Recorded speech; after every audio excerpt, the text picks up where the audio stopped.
Bueno, ahí voy entonces. Bueno, vamos a hablar de luxación traumática de cadera.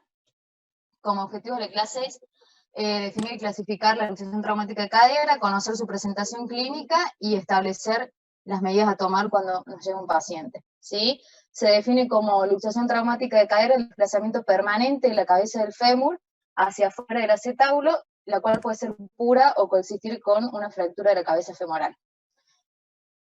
Se presenta más frecuentemente en el sexo masculino entre los 16 y los 40 años, corresponde al 5% de todas las luxaciones. En general se está relacionado con traumatismo de alta energía porque la articulación de la cadera es una articulación que es estable y que es congruente, ¿sí? Y esto se va a deber sobre todo a las partes blandas, a lo que es la cápsula, a lo que es toda la parte ligamentaria, ligamento iliofemoral, pubofemoral, isquiofemoral. Son pacientes que en general se presentan con politraumatismo, que suelen tener lesiones asociadas. Las fracturas bilaterales son infrecuentes, pero se pueden presentar entre un 1 y un 5%, y lo más común es que una cadera se luxe anterior y otra cadera se luxe hacia posterior, y corresponde una urgencia dentro de la traumatología. En cuanto a las lesiones asociadas, se presentan en el 95% de los pacientes. Lo más frecuente es que tengan fractura de acetábulo, pero también pueden tener lesiones en el cartílago de la cabeza, femoral, fracturas del miembro inferior, lesiones en la rodilla homolateral, que es bastante frecuente, craneoencefálico. En cuanto al mecanismo traumático, generalmente se ve accidentes de tráfico, es lo más frecuente, pero también puede ser por caídas de altura, accidentes deportivos o atropellos.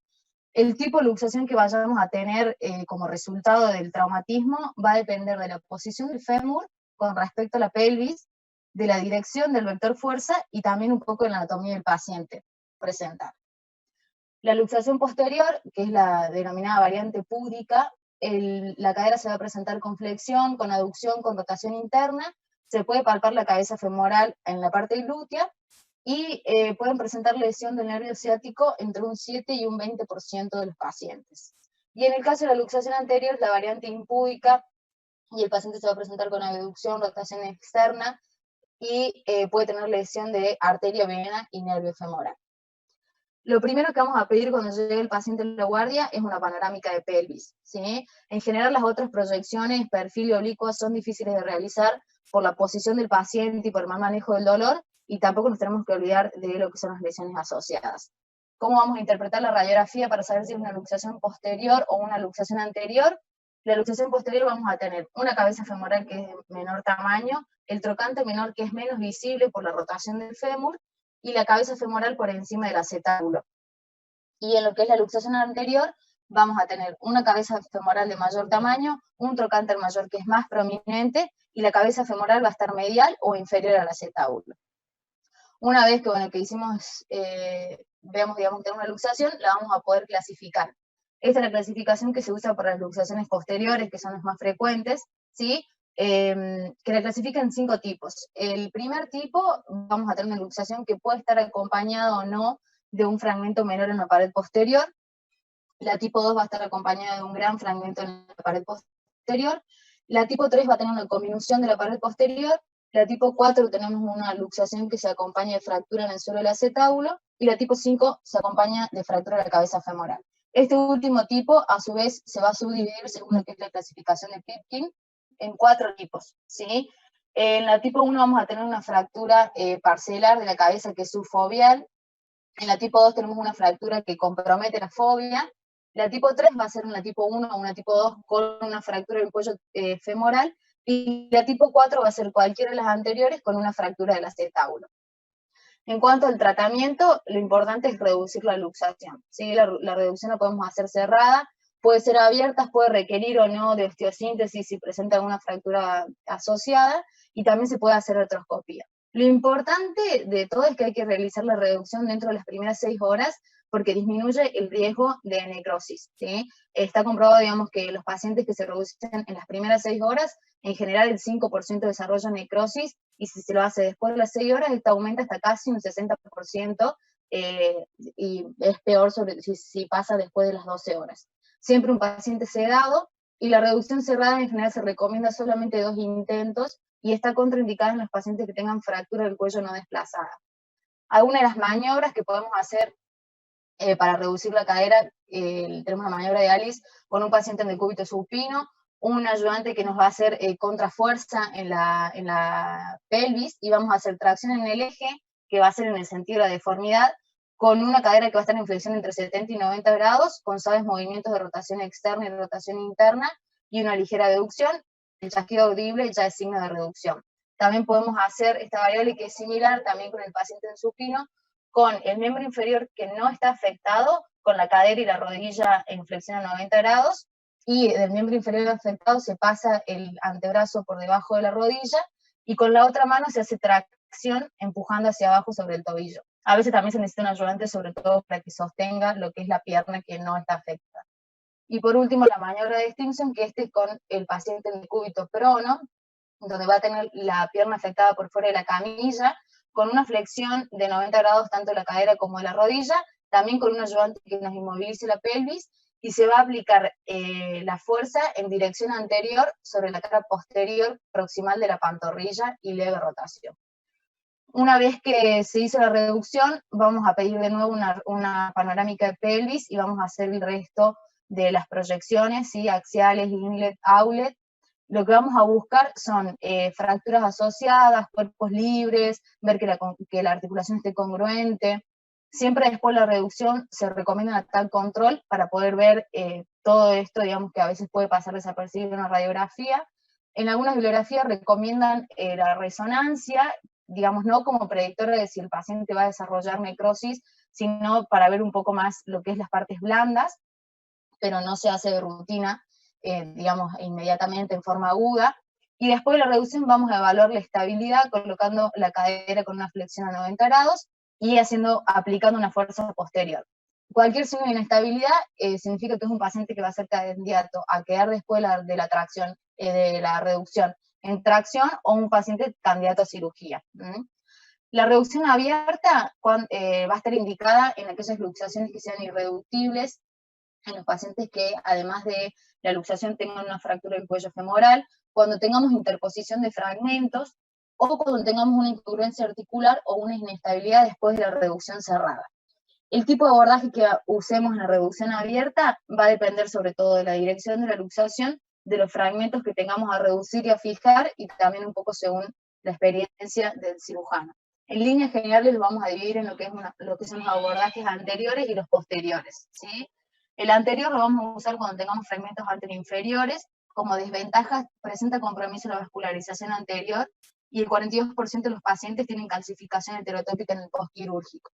Y el abordaje posterior lo vamos a utilizar cuando tengamos fragmentos desplazados hacia atrás. Nos permite una reducción controlada, nos permite una osteosíntesis de la fractura del muro posterior si es que hay, pero no expone bien la región anteroinferior.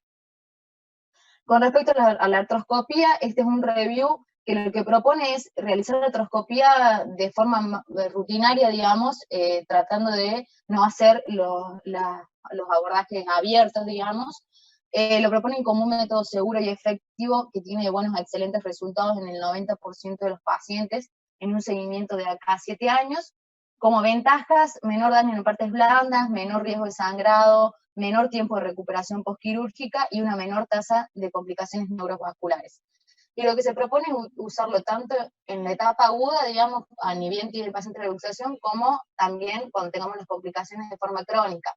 En el periodo agudo, por ejemplo, para resección de las lesiones condrales, para las lesiones ligamentarias como lesiones de ligamento redondo, para retirar cuerpos libres, y en el caso de las complicaciones crónicas, en los pacientes, por ejemplo, que tienen osteonecrosis con un precolapso, hacer una artroscopía con un drilling y colocar plasma rico en plaquetas, o también para la resección de las calcificaciones heterotópicas.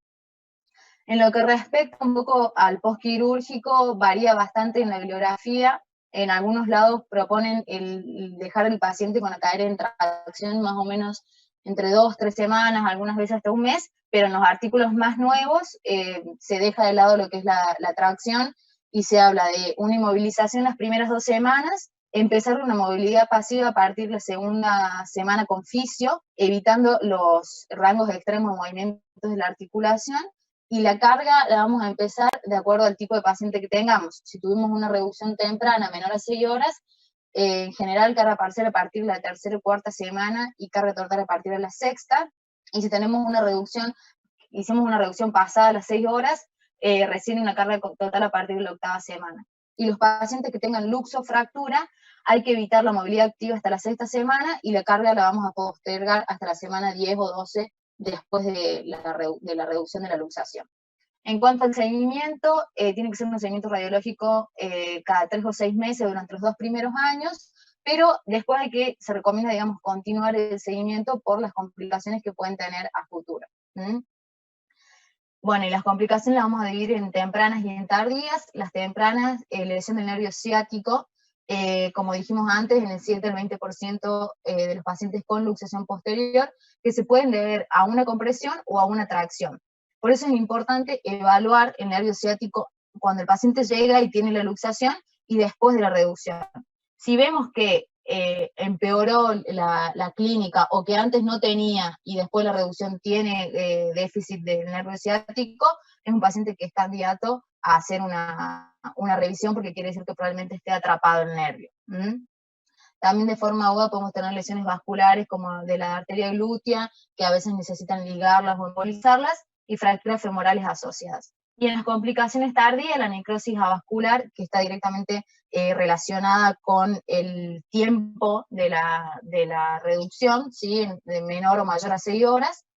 En general aparece en los 2 primeros años, pero puede aparecer hasta 5 años después de la luxación, por eso es importante el control de los pacientes. La artrosis, que está relacionada con la necrosis, pero algunos pacientes que no tienen necrosis igual desarrollan artrosis, y en líneas generales a largo plazo el 90% de los pacientes terminan con artrosis y en un reemplazo de cadera. Artritis postraumática, relacionado sobre todo con las luxaciones anteriores, calcificación heterotópica, lesiones nerviosas e inestabilidad recidivante. Bueno, por último, estos son 2 casos del servicio, que son los 2 casos que yo vi en lo que voy. Esta es una mujer de 21 años, con un embarazo de 21 semanas, tuvo un accidente auto versus poste, ella iba de acompañante sin cinturón, fue asistida en otro nosocomio, la derivaron ya con más de 24 horas de evolución.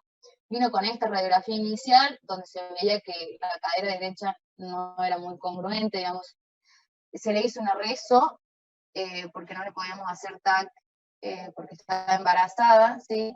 Y en el rezo se veía acá, no sé si se ve el cursor, todas las partes blandas, ¿sí? Que se interponían en la articulación. En este corte impresionaba en un primer momento como si pudiera tener una fractura de la cabeza femoral, que ahí se las muestro cuando llegue. En esta parte parecía, ¿sí? Y acá también donde podemos observar que tenemos partes blandas interpuestas en la articulación. Lo que se hizo en esta paciente, se la operó a los 5 días que llegó, se hizo un abordaje posterior, donde se vio todo este déficit de cartílago en la cabeza femoral, se le hizo un drilling, y eso era todo lo que sacamos que estaba interpuesto entre la cabeza del fémur y el acetábulo. Este es el control radiográfico al mes, y se empezó con carga parcial a los 40 días. Y este es el segundo caso, que es un varón de 27 años, tuvo un accidente en vía pública, moto versus auto, y en la moto llevaba casco, fue trasladado al hospital más o menos a la hora del accidente, llegó con una posición impúdica, con esta radiografía, donde se ve que tiene una luxación anterior de la cabeza del fémur. Este paciente se lo intentó reducir en la guardia, pero como la sedación no fue exitosa, no se pudo hacer, así que se lo llevó al quirófano. Más o menos nos demoramos unas 3 horas desde el accidente hasta hacer la reducción. Se logró la reducción cerrada con un intento. Estos son los cortes de tomografía, donde se ve que no tiene lesiones asociadas, ni tampoco fragmentos libres interpuestos en la articulación. Esta es una resonancia control que le hicieron al mes, y en la radiografía a los 3 meses, ¿sí? Bueno, como conclusiones de la clase, saber que la luxación traumática de cadera está relacionada a traumatismos de alta energía, son pacientes que en general tienen politraumatismo, así que hay que buscar las lesiones asociadas que son frecuentes. La variante posterior es la presentación más frecuente en el 85-90% de los pacientes, corresponde una urgencia dentro de la traumatología, hay que hacer la reducción antes de las 6 horas para disminuir el riesgo de necrosis en el futuro. Solo 2 intentos de reducción cerrada, si no pasamos a una reducción abierta. Siempre una tomografía de control después de la reducción, ¿sí? Para buscar fragmentos libres, lesiones asociadas, y un control a largo plazo por el tema de las complicaciones que pueden presentar, y también siempre decírselo al paciente. Esto